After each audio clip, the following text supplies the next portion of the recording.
Hello everyone, welcome back to Ninja Prep. This is Kapil Goyal, your educator and mentor for physics. तो SHM हम लोगों ने start कर दिया था। एसएचएम का जो लास्ट लेक्चर था उसके अंदर हमने बात की थी introduction to SHM. Simple harmonic motion क्या होती है, हार्मोनिक मोशन क्या होती है, ऑसिलेशन मोशन क्या होती है, इसके बारे में हमने जाना था। उसकी इक्वेशंस किस तरह से निकलती हैं, वेलोसिटी की इक्वेशन, एक्सेलरेशन की इक्वेशन, और एसएचएम की जो इक्वेशन है वो हमने देखी थी किस तरह से फाइंड आउट की जाती है। आज के लेक्चर में हम कुछ क्वेश्चंस करेंगे पहले इनके ऊपर, फिर यूनिफॉर्म सर्कुलर मोशन और एसएचएम मोशन के अंदर हम एक रिलेशन स्टैब्लिश करेंगे। देन हम इसकी जो एनर्जी होती है, kinetic energy, potential energy, total energy, पहले उसकी वैल्यू निकलेंगे। देन हम एवरेज वैल्यू की बात करेंगे। तो एक चीज़ और बता दूं, अभी आप लोगों के असाइनमेंट्स भी अपलोड होना स्टार्ट हो गए हैं। कल एक असाइनमेंट अपलोड हुआ था डॉपलर्स इफेक्ट के ऊपर, उसके असाइनमेंट्स आप सॉल्व करने की कोशिश करना। उसके सॉल्यूशंस भी जल्दी अपलोड हो जाएंगे, धीरे धीरे सारी चीज़ें अपलोड हो रही हैं। एंड उसके बाद बाकी के असाइनमेंट्स भी आज से और अपलोड होना स्टार्ट हो जाएंगे, यानी कि आप देखेंगे वन बाय वन बहुत सारी चीज़ें अपलोड होती जाएंगी। लाइक प्रैक्टिस क्वेश्चंस जो हैं, जो सॉल्यूशंस हैं उनके, असाइनमेंट्स हैं उनके सॉल्यूशन, टेस्ट जो भी बन रहे हैं वो भी अपलोड होना स्टार्ट हो जाएंगे। तो आप एट द एंड, मैंने आपको पहले भी कहा, एट द एंड आपको ये लगेगा, ये आपको देखने को मिलेगा कि आपकी कंप्लीट प्रिपरेशन हो रही है with practice questions, with test, with study material. Material मतलब मैं जो कंटेंट आपको प्रोवाइड करा रहा हूँ। तो चलिए स्टार्ट करते हैं आज का लेक्चर। तो सबसे पहला जो बात है वो हमें करनी है यूनिफॉर्म सर्कुलर मोशन और एसएचएम। मैंने आपको यहाँ पर एक सर्किल बना के दिखाया हुआ है। ये सर्किल में आप देख रहे हैं कि एक पॉइंट है पी। ये जो पॉइंट पी है इसने वर्टिकल के साथ एक एंगल बनाया हुआ है थीटा। दैट मीन्स कि इसका जो वाई कोऑर्डिनेट है वो हो जाएगा, अगर ये डिस्टेंस आर है, अगर इसको मैं आर बोलूँ, ओ से पी तक की डिस्टेंस, तो वाई कोऑर्डिनेट हो जाएगा r cos theta and x coordinate हो जाएगा आर। खेल हमें उससे मतलब नहीं है। मेरे को इस चीज़ से मेनली मतलब किस चीज़ से है कि यदि जब ये पी पॉइंट एक्स पर है ना, इस पी पॉइंट का मैंने प्रोजेक्शन डाला और वो प्रोजेक्शन वाला पॉइंट बना एन। प्रोजेक्शन का जो पॉइंट है वो कौन सा बना, एन बना। अब मेरे को क्या करना है, मेरे को पी को मूव कराना है। कहाँ पर कराना है, सरकमफ्रेंस। तो इसके लिए सबसे पहले मैंने पी को एक्स से और वाई तक पहुँचाया। जब पी एक्स से वाई तक गया होगा, एन और पी साथ में होंगे। जब एक्स से चलकर पी पहुंचा वाई पर, तो एन कहाँ पर पहुंच गया होगा, इस डायमीटर के अलोंग ओ पर। यानी कि जब पी की मोशन एक्स से वाई पर हुई, एन पॉइंट की जो मोशन है वो एक्स से ओ पर हुई। इसी तरह से जब वाई से पी पहुंचा होगा एक्स प्राइम पर, तो ये जो पॉइंट है एन, वो पहुंच गया होगा ओ से और एक्स प्राइम पर। सिमिलरली जब ये एक्स प्राइम से वाई प्राइम तक आया होगा पी पॉइंट, तो जो प्रोजेक्शन था एन, वो अब कहाँ से कहाँ, एक्स प्राइम से ओ तक चला गया होगा। इसी तरह से जब ये आया होगा वाई प्राइम से और एक्स तक, तो जो एन पॉइंट है वो कहाँ तक आ गया होगा, वो ओ से और एक्स तक आ। इस तरह से हम ये देख रहे हैं, जब पी पॉइंट का मोशन चल रही है सरकमफेरेंस पर, इसकी सरकमफेरेंस पर, सर्किल के सरकमफेरेंस पर, उसका जो प्रोजेक्शन है यानी कि एन, वो ओ पॉइंट के about to and fro motion कर रहा है। यानी कि एक्स से ओ से एक्स प्राइम से ओ और ओ से एक्स। एक यूनिफॉर्म सर्कुलर मोशन को हम एक एसएचएम के फॉर्म में शो कर सकते हैं। तो एसएचएम में be defined as the projection. SHM जो है बेसिकली क्या है, projection of uniform circular motion upon a diameter of circle. Upon a diameter of circle, ये बहुत इंपॉर्टेंट पॉइंट है, बहुत इंपॉर्टेंट लाइन है। क्वेश्चन क्या बनेगा कि एक यूनिफॉर्म सर्कुलर मोशन को आप कैसे शो कर सकते हैं।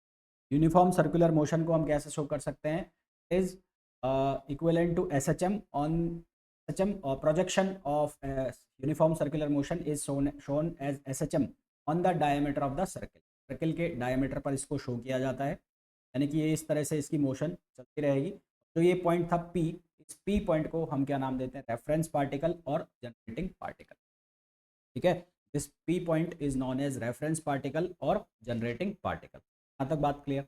अब उसके बाद मैंने कुछ छोटी छोटी चीज़ें आपको बता दी थी। जैसे हमने इक्वेशन ऑफ मोशन निकाली थी एक्स, तो एक्स किसके बराबर आया था, हमने लिखा उसको ए, या एक्स नॉट भी लिख सकते हो, sine omega t plus phi. Phi का मतलब है इपोज या इनिशियल एंगल होता है। इनिशियल एंगल, इनिशियल एंगल और इपोज, दो नाम दिए जाते हैं। फिर यहाँ से हमने निकाली थी वेलोसिटी की इक्वेशन। वेलोसिटी की इक्वेशन के लिए इसको डिफरेंशिएट किया था, ये बना था ए ओमेगा, और फिर ये बना था cos omega t plus phi. यहाँ से हमें देखने को मिल रहा है कि ये वेलोसिटी और जो डिस्प्लेसमेंट है, ये डिस्प्लेसमेंट है और ये वेलोसिटी है, तो वेलोसिटी लीड कर रही है किसको, डिस्प्लेसमेंट को। किस एंगल से लीड कर रही है, π/2 से, यहाँ से देखने को मिला था।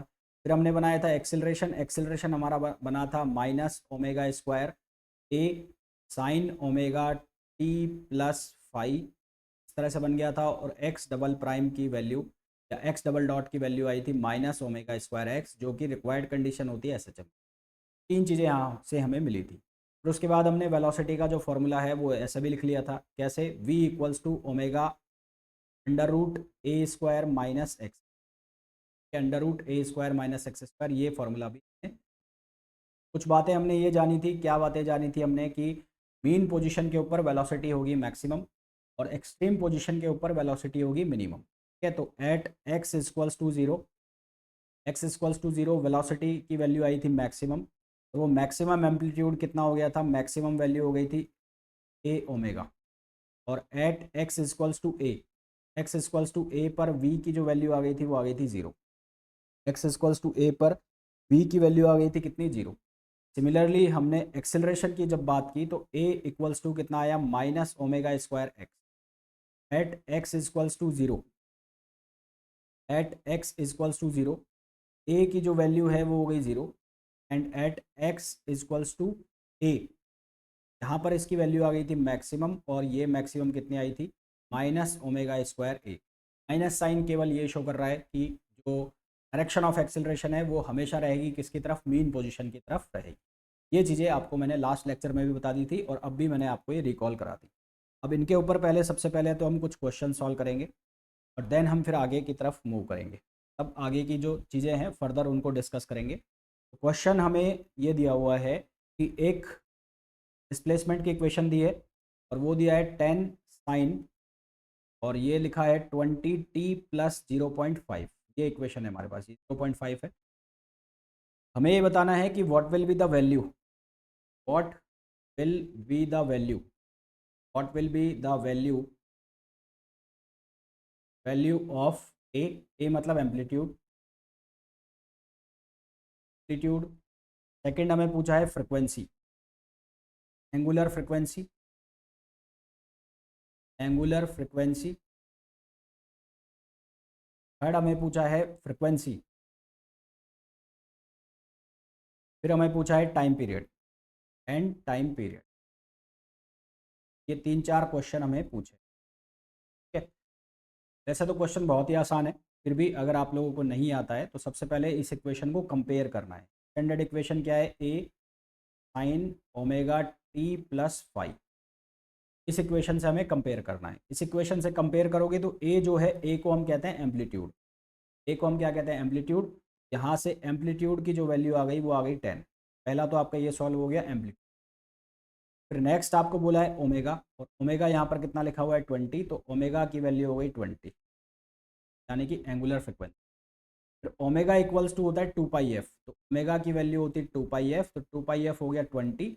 यहाँ से फ्रिक्वेंसी हो गई 20/2π और ये हो गया 10/π। ये किसकी वैल्यू हो गई, ओमेगा। फ्रिक्वेंसी इक्वल्स टू 10/π, ये किसकी वैल्यू होगी, ओमेगा। फिर हमें पूछा है टाइम पीरियड, तो टाइम पीरियड जो होता है वो होता है 2π/ओमेगा। यहाँ से कितना आ जाएगा 2π/20, यानी कि π/10। और अब चाहें तो यहाँ से भी लिख सकते थे, सीधा इसका उल्टा कर देते, फ्रिक्वेंसी का जो रेसिप्रोकल होता है वो टाइम पीरियड होता है, तो भी आपका आंसर आ जाता। ठीक, तो एक तो बहुत ही बेसिक सा क्वेश्चन हो गया, ये बहुत ही बेसिक सा क्वेश्चन हो गया। आई होप आप लोगों को बहुत ही आसानी के साथ ये समझ में आ गया होगा। नेक्स्ट क्वेश्चन पर चलते हैं।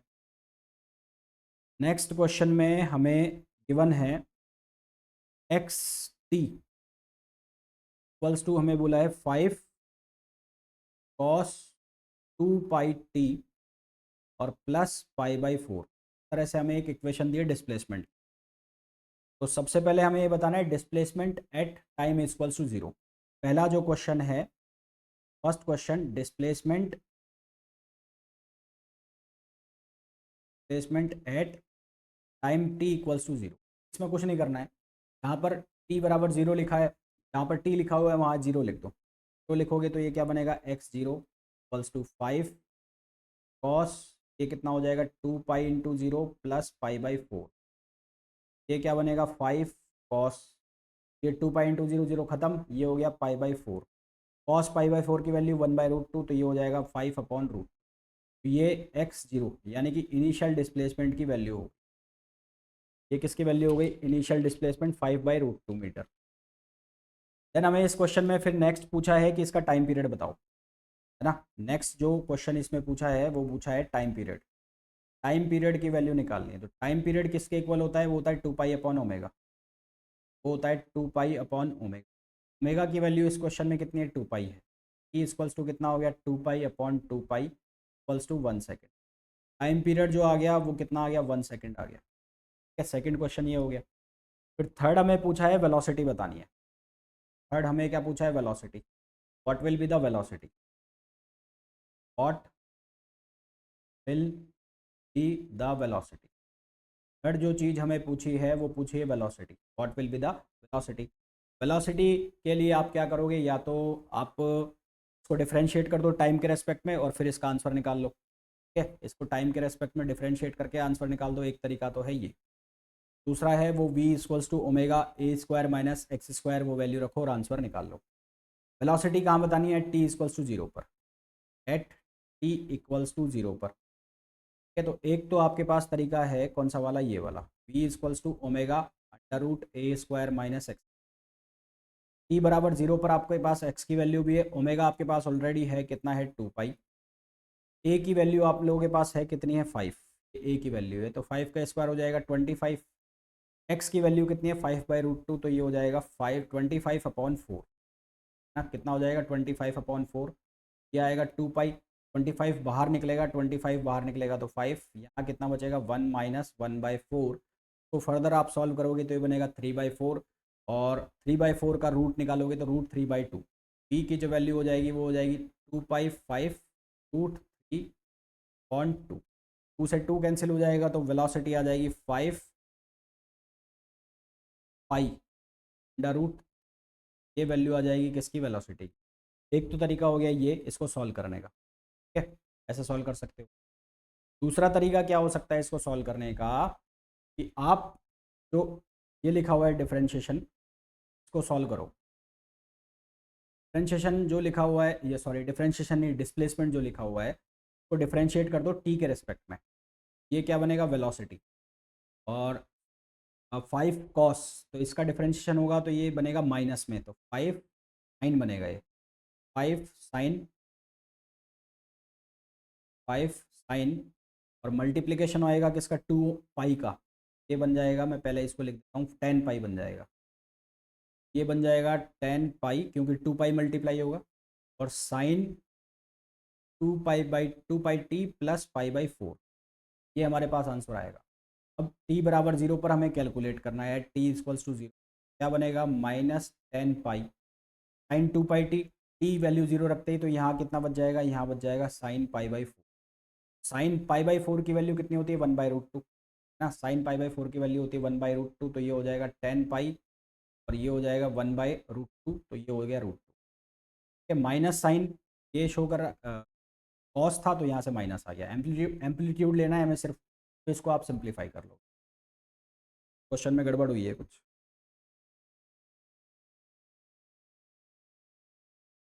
Check out the question.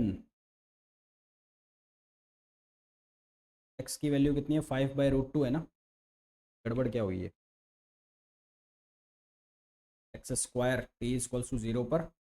ठीक है, 5/114, ये बच गया √3 10। अच्छा हाँ, मैंने इसको ऐसे लिख दिया ना, आंसर फाइनल आंसर सेम आएगा दोनों। ठीक है, फाइनल आंसर सेम आएगा, फाइनल आंसर निकालोगे जो भी, मतलब वो आंसर सेम आएगा। अब आपको ऑप्शन में ये भी मिल सकता है और ऐसा भी मिल सकता है, उसके अकॉर्डिंगली आपको सेट करना है। नेक्स्ट क्वेश्चन पर चलो। नेक्स्ट क्वेश्चन में हमें इंटरफेरेंस कराना है, यानी कि मैं इक्वेशन इस तरह से दी है, y equals to 6 sine 10 pi t plus 8 cos 10 pi t, ये हमें इक्वेशन दी है।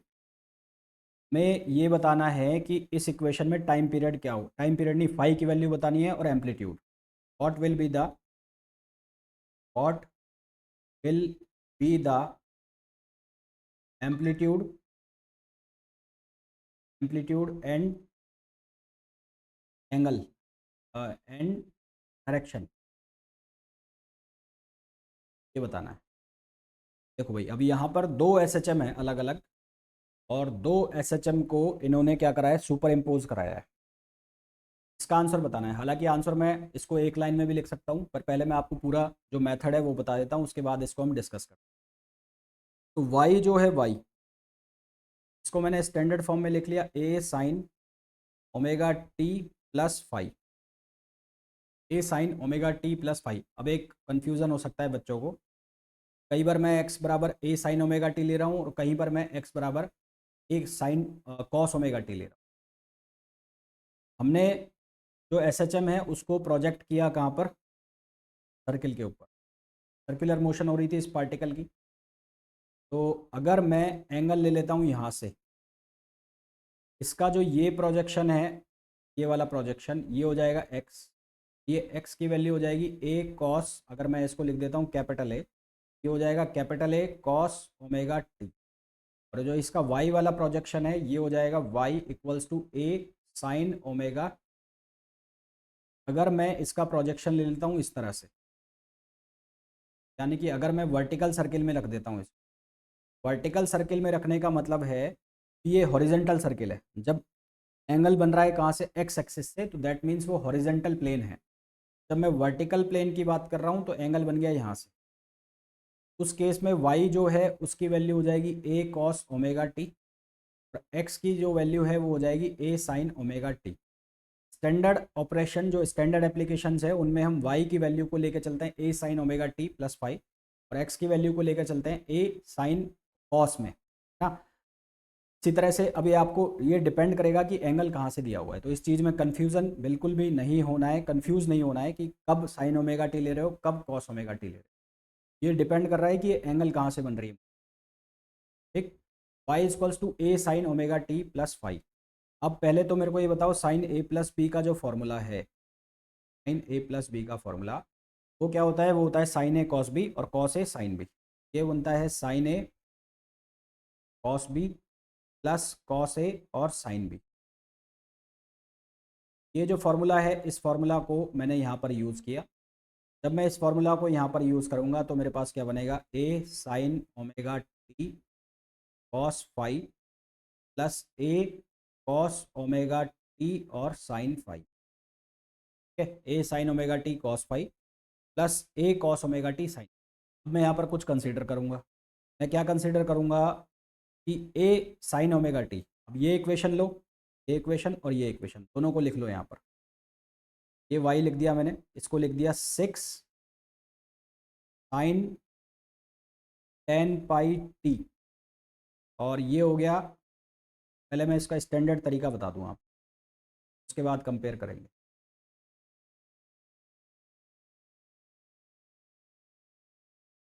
ठीक है, हमने क्या किया है, इस इक्वेशन से और ये इक्वेशन बनाई है। ये इक्वेशन कैसे बनी होगी कि a कॉस फाइव को मैंने कुछ कंसीडर किया होगा, मान लो वो r कंसीडर किया होगा। इसी तरह से a साइन फाइव को मैंने कंसीडर किया होगा, b या सी डी ऐसे कुछ कंसीडर किया होगा। दोनों साइड स्क्वायर किया होगा तो मेरे पास एक इक्वेशन बनी होगी ना। तो कुछ ऐसा कंसीडर किया होगा मैंने। यहाँ पर a कॉस फाइव को मैंने लिख लिया होगा, तो फॉर्मूला बनाना है कॉस का, मैंने लिख लिया होगा इसको r, c लिख लिया होगा। और इसी तरह से a साइन फाइव को मैंने लिख लिया होगा d। इन दोनों को ऐड कराऊंगा तो यहाँ से बनेगा a square equals to c square plus d, ऐसा कुछ बन रहा होगा, इससे मेरा एम्पलीट्यूड आ रहा होगा। अब मैं क्या करूँगा, मैं इसको और इसको कंपेयर करूँगा, इन दोनों को कंपेयर करो तो y की वैल्यू कितनी हो जाएगी, 6 साइन 10 पाई टी, और यहाँ कितना लिखा हुआ है, यहाँ लिखा हुआ है 8 कॉस 10 पाई टी, ऐसा लिखा हुआ है। इन दोनों इक्वेशंस को जब आप कंपेयर करोगे, इन दोनों इक्वेशंस को जब आप कंपेयर करोगे, यहाँ से आपको क्या देखने को मिल रहा है, ये साइन ओमेगा टी में है, ये भी साइन ओमेगा टी में है। इसका मतलब a कॉस फाइव जो है वो किसके इक्वल आ रहा है, 6 के। और इसी तरह से यहाँ से जब कंपेयर करोगे तो ये कॉस ओमेगा में है, ये कॉस ओमेगा टी में है। दैट मीन्स कि ए साइन फाई जो है वो किसके इक्वल आ रहा है, 8 के। ए साइन फाई जो है वो किसके इक्वल आ रहा है, 8। जब हम इन दोनों को आगे सॉल्व करेंगे फर्दर, अब हमारे पास यहाँ पर आ गया है कि ए साइन फाई वो किसके इक्वल आया, वो किसके इक्वल आया, 8 के। इसको हमने इक्वल कर दिया 8 के। इसी तरह से 8 कॉस फाई जो है वो किसके इक्वल आया, वो आया 6 के। दोनों का स्क्वायर करके ऐड कर दो, तो a square cos square phi plus sine square phi equals to ये हो गया 8 का स्क्वायर 64, 6 का स्क्वायर 36। यहाँ से ए स्क्वायर इक्वल्स टू हो गया 100, sine square five plus cos square five equals to हो गया 1। ए की जो वैल्यू है वो कितनी हो गई, √100। तो यहाँ से आंसर आ गया हमारे पास 10। एम्पलीट्यूड जो है वो निकल के आ गया, कितना आ गया, 10 आ गया एम्पलीट्यूड। अब नेक्स्ट हमें क्या निकालना है, फाई। तो फाई कैसे निकालूं, इसमें टेन फाई निकालना है मेरे को। टेन फाई कैसे निकालूंगा, ए साइन फाई अपॉन ए कॉस फाई, ऐसा कर दिया मैंने। ये किसके इक्वल हो गया, ये हो गया 8/6। यहाँ से ये क्या बनेगा, यहाँ से बनेगा टेन फाई इक्वल्स टू 4/3। यहाँ से 4/3, फाई की वैल्यू कितनी आ जाएगी, फाई की वैल्यू आ जाएगी 10 इनवर्स 4/3। तरह से ये हमारा आंसर नहीं। तरह के क्वेश्चंस जो हैं ये इंपॉर्टेंट होते हैं, इनको ज़्यादा पूछा जाता है। पर पोजीशन ऑफ 2 SHMs करके क्वेश्चन आते हैं, तो काफ़ी बार पूछ लिया जाता है। तो क्वेश्चन सॉल्व कैसे करोगे वो मैंने आपको बता दिया है यहाँ पर। तो डायरेक्ट करने का तरीका होता है, डायरेक्ट करने का तरीका क्या होता है, ये वाला एम्पलीट्यूड एम्पलीट्यूड उठाओ, ये वाला एम्पलीट्यूड उठाओ, दोनों का स्क्वायर करके और इनका रूट निकाल दो। वही मैंने यहाँ पर किया है। तब आपको इतना लंबा चौड़ा करना नहीं पड़ेगा। कर क्या रहे हैं हम, यहाँ पर जो एम्पलीट्यूड लिखा हुआ था ये वाला, का स्क्वायर किया। यहाँ पर जो एम्पलीट्यूड लिखा हुआ था ये वाला, इसका स्क्वायर किया। दोनों को ऐड कराया और रूट निकाला। ये केवल तब पॉसिबल है जब दोनों साइड ये सेम हो, दोनों साइड फ्रिक्वेंसी सेम हो, तभी ये पॉसिबल है। अगर फ्रिक्वेंसी अलग अलग हुई तो आपको ये पूरा का पूरा जो मैंने यहाँ पर लिखा है ये फॉलो करना। इन केस ये जो फ्रिक्वेंसी है ओमेगा की वैल्यू है ये सेम है, तो आप डायरेक्ट कर सकते हो कि ये 6 का स्क्वायर किया प्लस 8 का स्क्वायर किया, इसका अंडर रूट निकाल दिया और आंसर निकाल। इन केस ये ω1 और ω2 अलग अलग हो जाते हैं, उस केस में आपको ये पूरा फॉलो करना पड़ेगा जैसे मैंने अभी किया है। ठीक है, बात क्लियर हो गई। Next question. नेक्स्ट क्वेश्चन में हमें पूछा गया है, बोला गया है sorry, particle executing a particle executing a particle executing SHM along a straight line, SHM along a straight line has a velocity of 4 meter per second, velocity of 4 meter per second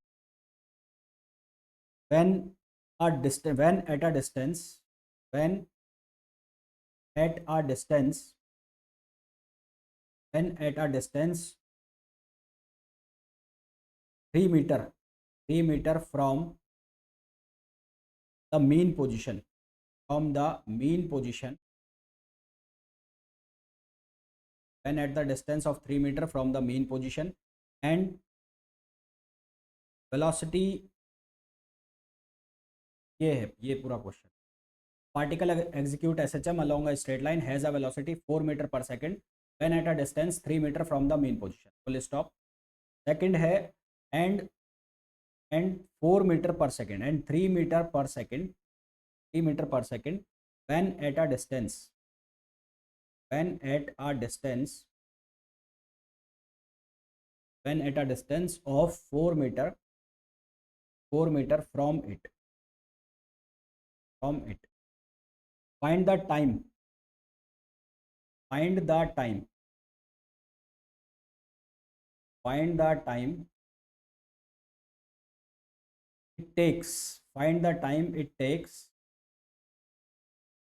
to travel 2.5 meter from the position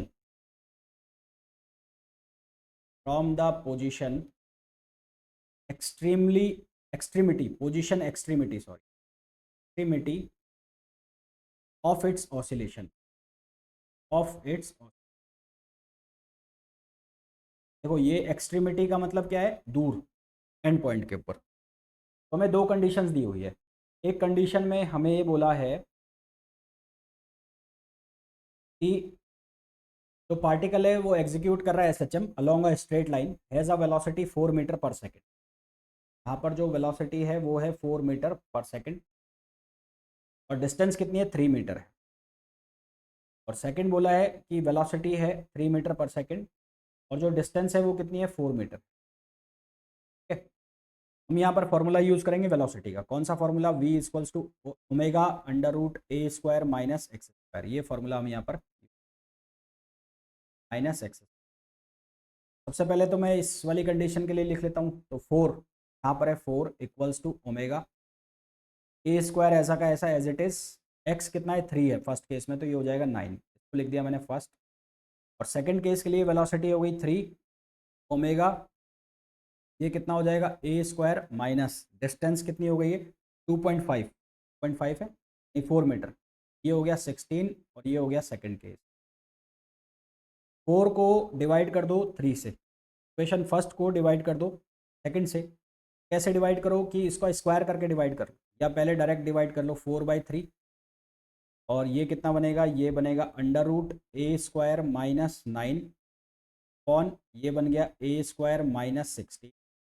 दोनों side अगर square कर दोगे तो ये बनेगा 16/9 equals to a square minus 9 upon a square minus 16। Cross multiply करोगे इसको, तो क्रॉस मल्टीप्लाई करने के बाद आपके पास ए की जो वैल्यू आएगी, ए की वैल्यू आएगी 5, यानी कि इसको सॉल्व करने के बाद ए की वैल्यू आ जाएगी आपकी 5। क्रॉस मल्टीप्लाई करना है सिर्फ।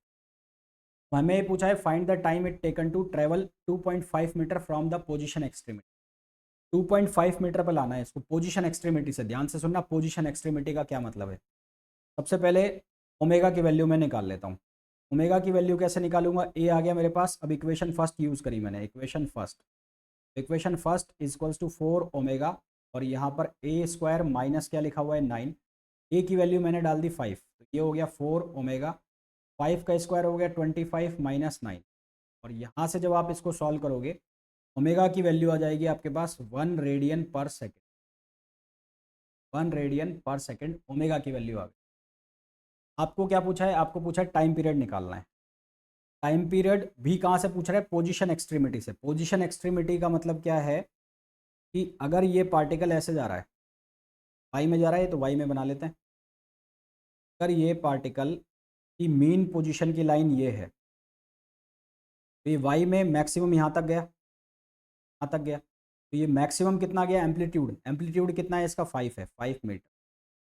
इस पॉइंट से कितनी डिस्टेंस पर हो, ये 2.5 मीटर डिस्टेंस पर हो। अगर ये ए है तो ये बी है। इस बी पोजीशन पर पहुंचने का टाइम आपको बताना है, टाइम पीरियड बी पोजीशन पर। अब क्योंकि ये 2.5 हाफ हो गया, तो दोनों साइड से सेम कहानी होगी ना भाई, दोनों साइड से ये क्या चलेगा, सेम चलेगा। अब आप इक्वेशन यूज करो, y equals to a sine omega. y की जो वैल्यू है वो कितनी हो गई, यहाँ से भी कितना हो गया, 2.5 हो गया, तो इसको मैंने लिख दिया 2.5। तो a की वैल्यू आपने निकाल ली, 5 आ गया। और साइन ओमेगा, ओमेगा की वैल्यू कितनी आ गई है, 1, तो ये हो गया t। इसको जब आप सिंप्लीफाई करोगे तो यहाँ से क्या बनेगा, ये बनेगा 1/2 और साइन टी। भाई 2.5/5 कितना हो जाएगा, 1/2। 1/2 इक्वल्स टू कितना हो जाएगा, साइन टी हो जाएगा। 1/2 कब आएगा, जब साइन की वैल्यू कितनी हो, π/6, यानी कि 30 डिग्री। तो साइन टी इक्वल्स टू कितना हो गया, ये हो गया साइन π/6, 30 डिग्री। तो टी की वैल्यू कितनी हो गई, π/6। टी जो है टी, उसकी वैल्यू कितनी हो जाएगी, π/6। ये साइन में था, कॉस में था,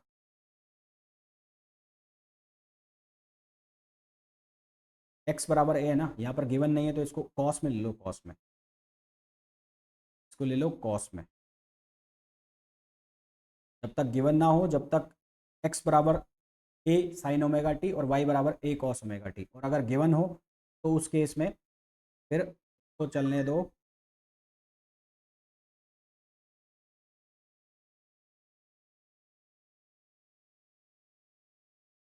कॉस टी।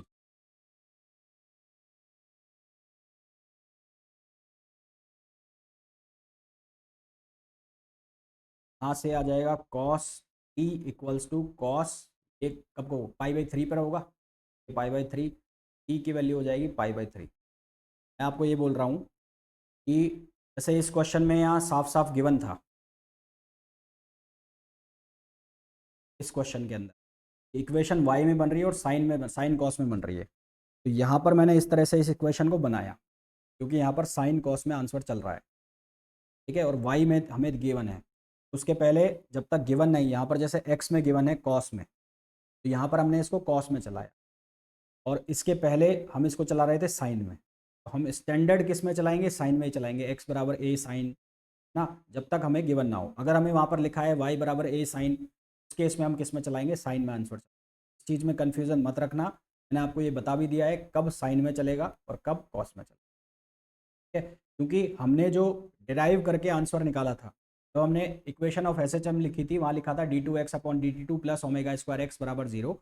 उसको जब हम सॉल्व करके लाए थे तो हमारे पास डिस्प्लेसमेंट की इक्वेशन आई थी x बराबर a sine omega t plus phi लिख दिया था या ओमेगा टी लिख दिया था, तो वो हमारे पास स्टैंडर्ड है। तो इसका मतलब जो हमारा एंगल बना हुआ था वो वर्टिकल के साथ बना हुआ था। फाई की वैल्यू कितनी हो गई थी, a कॉस ओमेगा टी, और साइन की वैल्यू हो गई थी a साइन ओमेगा टी। अगर हॉरिजेंटल के साथ आ जाएगा तो एंगल चल जाएगा y equals to a cos omega t, जो डिस्प्लेसमेंट है वो हो जाएगा y equals to a cos omega t, और x की वैल्यू हो जाएगी ए। अगर हॉरिजेंटल के साथ आ जाएगा तो x की वैल्यू हो जाएगी ए कॉस ओमेगा टी और y की वैल्यू हो जाएगी ए साइन ओमेगा टी। और अगर ये वर्टिकल के साथ चल रहा है, जो कि हमारा स्टैंडर्ड चल रहा है, स्टैंडर्ड स्टैंडर्ड केस चल रहा है, जब तक कुछ भी गिवन ना हो, कुछ भी दिया मतलब ऐसा क्लैरिफाई ना किया गया हो कहाँ से एंगल है, तो हम ये लेकर चलेंगे। और जब वाई डिस्प्लेसमेंट के अंदर आपकी इस तरह के क्वेश्चन चल रहे हो तो अब आप ये वैल्यू लेकर, ठीक है। नेक्स्ट क्वेश्चन, यहाँ तक हमने ये क्वेश्चन सॉल्व किए, होपफुली ये क्वेश्चंस भी आप लोगों को बहुत अच्छे से समझ में आ गए होंगे।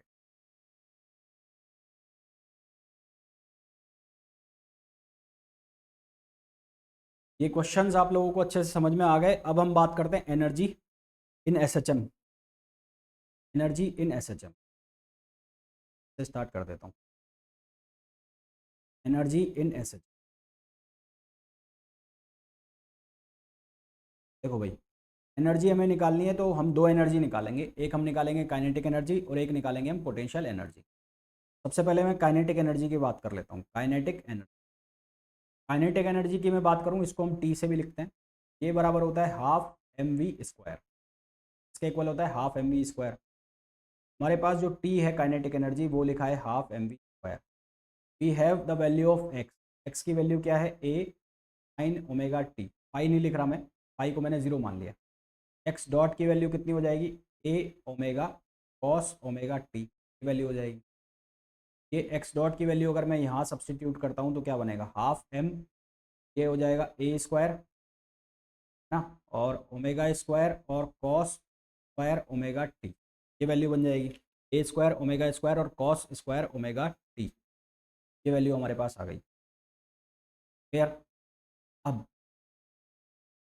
जो साइन स्क्वायर ओमेगा टी है, यहाँ से देखो, यहाँ से क्या बन रहा है, x upon a equals to क्या है, साइन ओमेगा टी।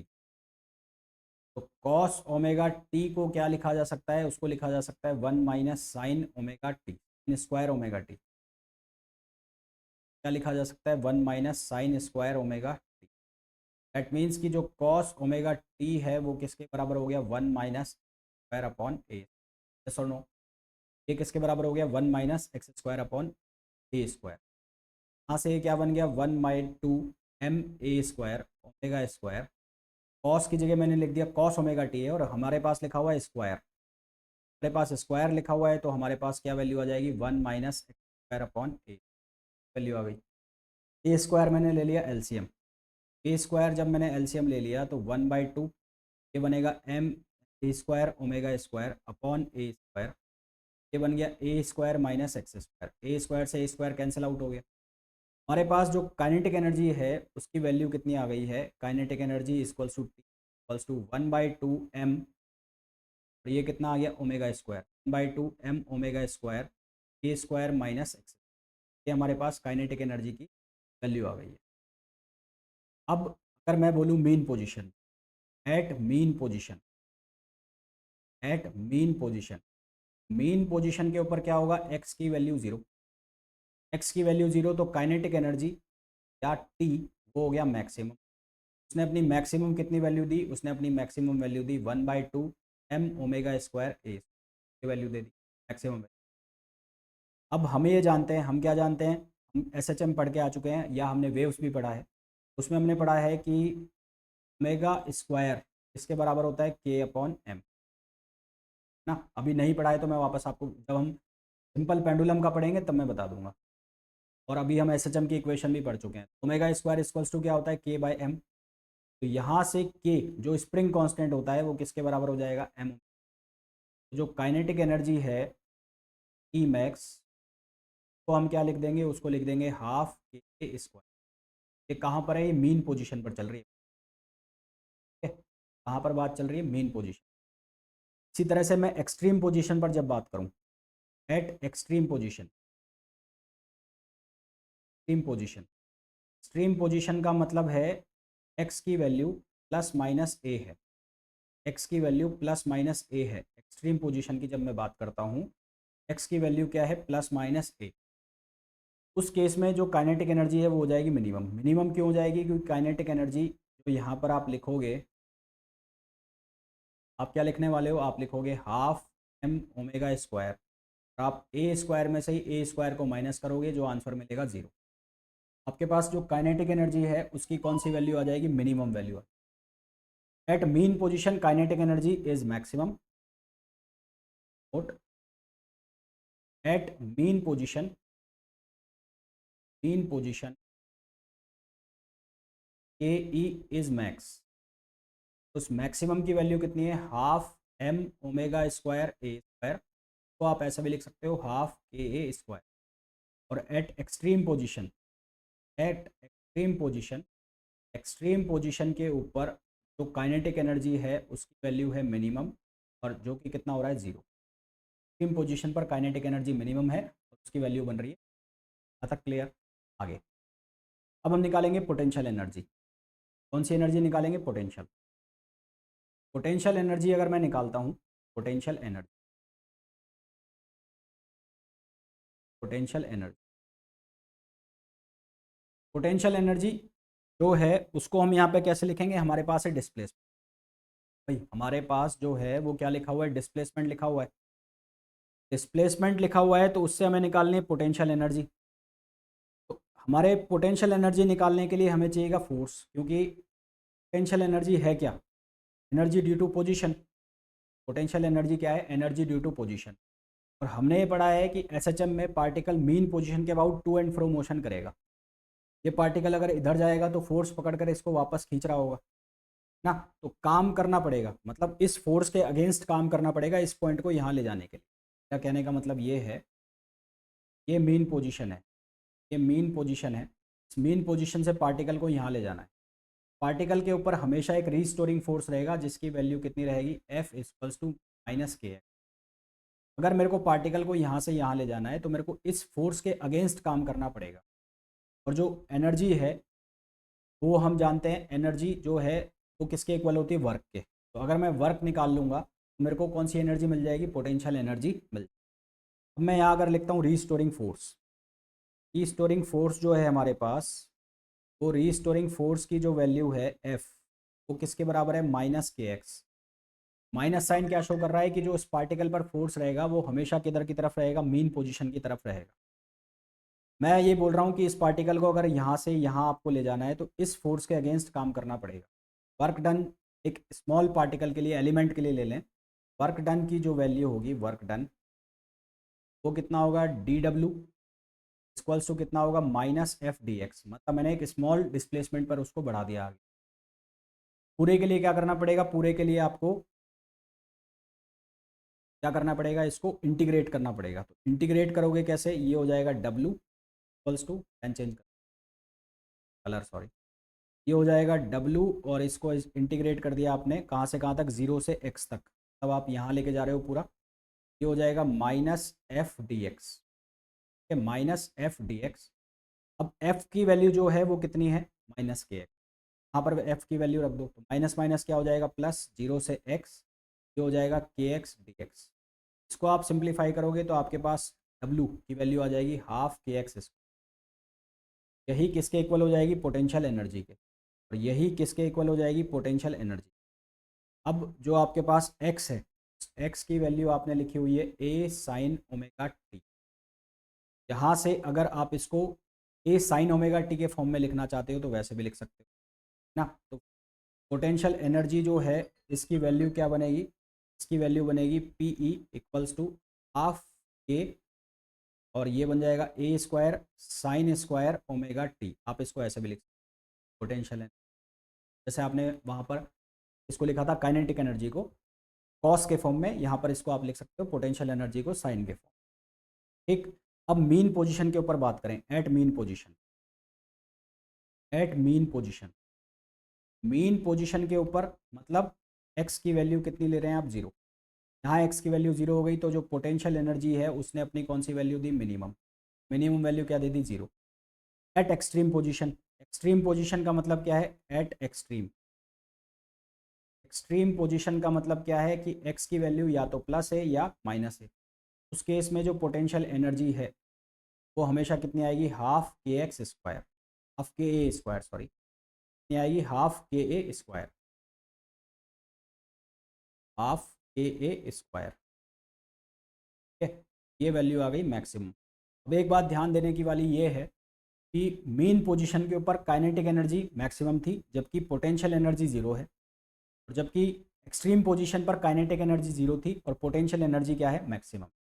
इसका मतलब मैं आपको ये कहूँ कि टोटल एनर्जी क्या होगी? तो टोटल जो एनर्जी होगी, टोटल एनर्जी, टोटल एनर्जी वो किसके इक्वल होगी? टी प्लस पी या के ई प्लस पी ई के। वो किसके इक्वल हो जाएगी? के ई प्लस पी। के ई जो है उसकी वैल्यू है half m omega square a square minus x square, plus P E जो है उसकी वैल्यू है half k x square. M omega square को आप क्या लिख सकते हो? इसको लिख सकते हो के। ये बन जाएगा हाफ के ए स्क्वायर, ये स्क्वायर है, minus half k x square plus half k x. हम यहाँ से जो टोटल एनर्जी आ गई उसकी वैल्यू आ गई हाफ के ए स्क्वायर। यानी कि टोटल काइनेटिक एनर्जी या total energy is always constant ना। Total energy is always constant, total energy is always constant. Total energy जो है वो हमेशा क्या रहेगी? कांस्टेंट रहेगी, और उसकी वैल्यू क्या रहेगी? उसकी वैल्यू रहेगी हमेशा हाफ के ए स्क्वायर। अब यदि इन दोनों जो इक्वेशंस हैं, ये दोनों एनर्जी है, इनको मैं अगर ग्राफ पे शो करता हूँ, अगर दोनों एनर्जी को मैं ग्राफ पे शो करता हूँ तो मैंने ये बना ली मीन लाइन। ये है मीन पोजीशन और ये है extreme position amplitude. Mean position यानी कि यहाँ पर x बराबर 0 है, और ये पोजीशन यानी कि यहाँ पर x बराबर a। मीन पोजीशन पर काइनेटिक एनर्जी क्या होगी? मैक्सिमम होगी। यानी कि अगर मैं यहाँ से इस तरह से एक लाइन ड्रॉ कर दूँ वर्टिकल, काइनेटिक एनर्जी यहाँ पर मैक्सिमम है। उसके बाद काइनेटिक एनर्जी की वैल्यू क्या हो रही है? 0 हो रही है। उसके बाद काइनेटिक एनर्जी जो है उसकी वैल्यू 0 हो रही है कहाँ पर? x बराबर a पर। ठीक है, तो इस पॉइंट को आप x बराबर 0 ले लो, या तो आप ऐसे करो, ये मेन पोजीशन है। मेन पोजीशन x बराबर 0 पर काइनेटिक एनर्जी मैक्सिमम ना। काइनेटिक एनर्जी की क्या वैल्यू हो गई? मैक्सिमम। पोटेंशियल एनर्जी की वैल्यू क्या हो गई? 0 हो गई। पोटेंशियल एनर्जी की वैल्यू कर दो आप 0। यहाँ पर एनर्जी है, ये ले रहे हो आप एनर्जी। पोटेंशियल एनर्जी 0, पहले मैं पोटेंशियल एनर्जी को शो कर रहा हूँ। तो x बराबर 0 पर पोटेंशियल एनर्जी 0, और x बराबर a पर पोटेंशियल एनर्जी है मैक्सिमम। और दोनों साइड सेम चलेगी, ये पॉजिटिव एम्पलीट्यूड और ये नेगेटिव एम्पलीट्यूड, दोनों साइड सेम चलेगी। ये कर्व बन गया किसका? ये बन गया पोटेंशियल एनर्जी, पोटेंशियल एनर्जी। ठीक है, यहाँ x बराबर 0 पर पोटेंशियल एनर्जी हो गई 0, और जब x बराबर प्लस a जा रहा है, ये जो वैल्यू आ रही है ये वाली वैल्यू, ये कौन सी है? x बराबर प्लस a। ये जो वैल्यू है ये क्या है? x बराबर माइनस a। ये हो गया e। यहाँ पर आपको दिख रहा है कि x बराबर a पर पोटेंशियल एनर्जी हो गई मैक्सिमम, और x बराबर -a पर भी पोटेंशियल एनर्जी हो गई मैक्सिमम। ये पोटेंशियल एनर्जी का ग्राफ है। इसी तरह से जब हम काइनेटिक एनर्जी का बनाएंगे तो काइनेटिक एनर्जी x बराबर 0 पर थी मैक्सिमम, यहाँ पर ये मैक्सिमम हो गई। x बराबर a पर ये हो जाएगी मिनिमम, x बराबर -a पर भी मिनिमम। ये इस तरह का ग्राफ बन जाए।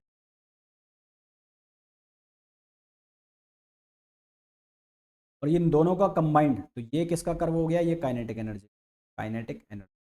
तो इन दोनों को जो कंबाइंड है, कंबाइंड करके आप देखोगे तो आप पाओगे हमेशा कि जो टोटल एनर्जी है उसकी वैल्यू हमेशा आपको कितनी मिलेगी, हाफ AA²।